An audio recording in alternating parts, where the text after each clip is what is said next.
Now that we've gone through the process of setting up our console and storing our input and output information into a scene, let's take a look at backing up our console to our USB memory stick.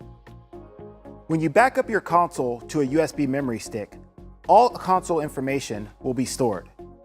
This includes everything from input channel libraries, channel settings, EQ libraries, effects libraries, preferences, Dante network settings. All channel parameters will be stored to your USB memory stick.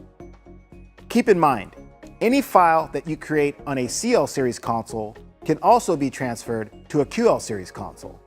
And any file that I create on a QL series console can be transferred to a CL series console as well.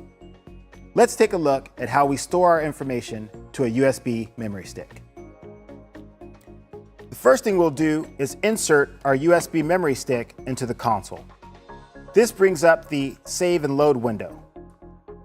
Here on the Save and Load window, we can see any files that we already have on our USB memory stick. I want to create a backup copy of my desk. I'm going to do so by pressing Save. After pressing Save, the option menu appears. Here, we can select what type of file we want to create. We can create an all data file, scene memory file, input and output library file, effect and graphic EQ file, premium rack, or setup file.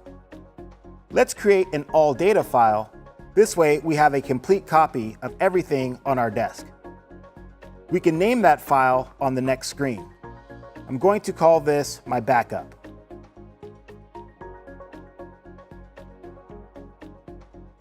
Now we have a complete copy of everything on your CL series console.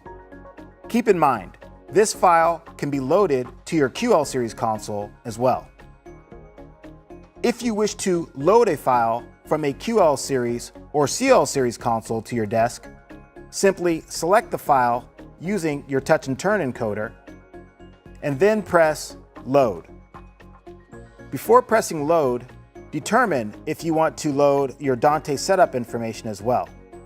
Loading this information could change your network setup depending on the information contained in the file. Just for safety, I'm going to go ahead and turn this off. When loading that file, we can choose if we want to load all data, scene data, or any other parameters here on the Select Type window. I'm going to choose just my scenes.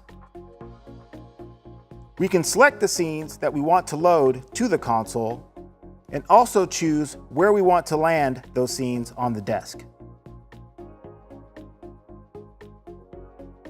Now, I've just loaded my fish fry scenes onto the base scene of my console.